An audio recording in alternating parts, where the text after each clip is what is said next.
Hello friends, welcome to my channel. ఈరోజు మనం మిల్లెట్స్తో healthy breakfast recipe చేద్దాం. దాని కొరకు ముందుగా 2 కప్స్ మిల్లెట్స్ తీసుకోవాలి.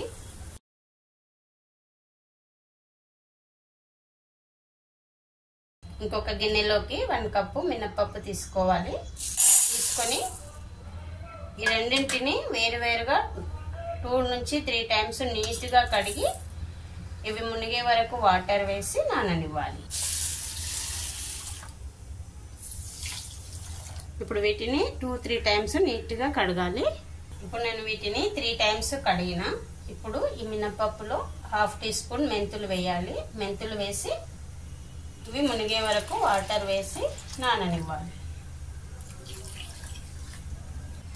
ఇప్పుడు వీటిపైన మూత పెట్టి 6 to 8 అవర్స్ నాననివ్వాలి. మనము మిల్లెట్స్ అండ్ పప్పు నానబెట్టి అంటే మినపప్పు నానబెట్టి 8 to 10 అవర్స్ అవుతుంది. ఇప్పుడు వీటిని మిక్సీలో వేసి దోశ పిండిలాగా రుబ్బుకోవాలి. మనం ఇందులో బియ్యం ఏం తీసుకోలేదు కాబట్టి 1/2 కప్పు వరకు అటుకులు తీసుకోవాలి. అటుకులు జస్ట్ ఇలా కడిగితే సరిపోతుంది. అంటే జస్ట్ ఇలా వాటర్ వేస్తే పైన ఏదైనా డస్ట్ లాంటిది ఉంటే వెళ్ళిపోతుంది. ఇలా వేసి తీసుకోవాలి. నానబెట్టాల్సిన అవసరం లేదు.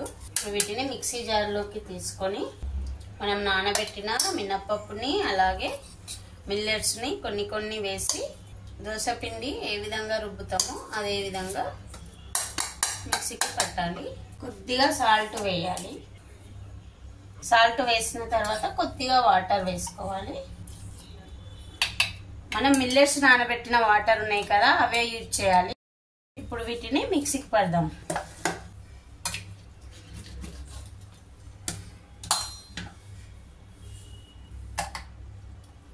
ఈ విధంగా దోశ బ్యాటర్ కన్సిస్టెన్సీలో పట్టాలి. మిగతాది కూడా సేమ్ ఇలాగే పట్టేస్తే సరిపోతుంది.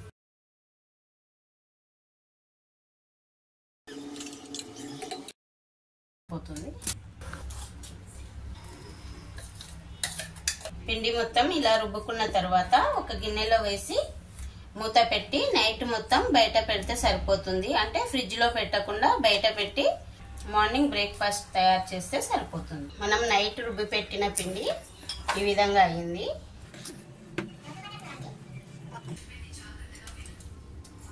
ఇప్పుడు మనం ఈ పిండితో దోశ కానీ ఊతప్పం కానీ చేస్తే చాలా టేస్టీగా ఉంటుంది. వెంక కతుక్కోకుండా వస్తుంది ఇలా అయితే పిండి. ఇప్పుడు మనకు ఒకసారికి ఎంత అవసరమో పిండి అంతా ఒక చిన్న గిన్నెలోకి తీసుకొని మిగతాది ఫ్రిడ్జ్లో పెట్టాలి. ఇప్పుడు ఈ మిగిలిన పిండిని ఫ్రిడ్జ్లో పెట్టి మళ్ళీ ఇంకొకసారి వాడుకుంటే సరిపోతుంది. ఇప్పుడు మనం ఈ గిన్నెలోకి తీసుకున్న పిండితో బ్రేక్ఫాస్ట్ రెసిపీ ప్రిపేర్ చేద్దాం. ముందుగా స్టవ్ ఆన్ చేసి స్టవ్ పైన దోశ పెంక పెట్టి అది వేడెక్కాక ఈ విధంగా చిన్న చిన్న ఊతప్పాల సైజులో బ్యాటర్ వేసుకోవాలి.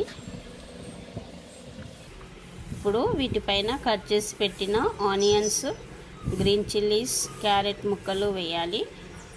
నేను క్యారెట్ను తురిమి పెట్టిన. మీకు ఇష్టమైతే క్యాప్సికమ్ ముక్కలను కూడా చిన్న చిన్నగా కట్ చేసి వేయచ్చు.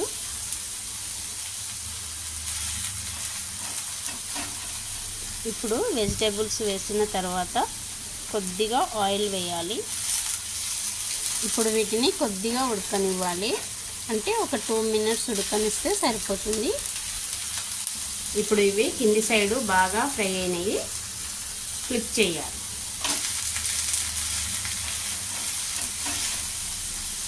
మీరు ఇదే పిండితో దోశ కూడా ప్రిపేర్ చేయొచ్చు. మన ఇష్టం, మనకి ఏది కావాలంటే అది.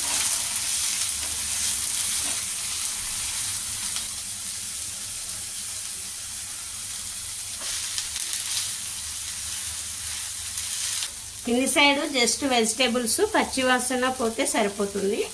ఎక్కువ ఫ్రై కావాల్సిన అవసరం లేదు. ఇప్పుడు వీటిని తీసి సర్వింగ్ ప్లేట్లోకి వేసుకోవాలి.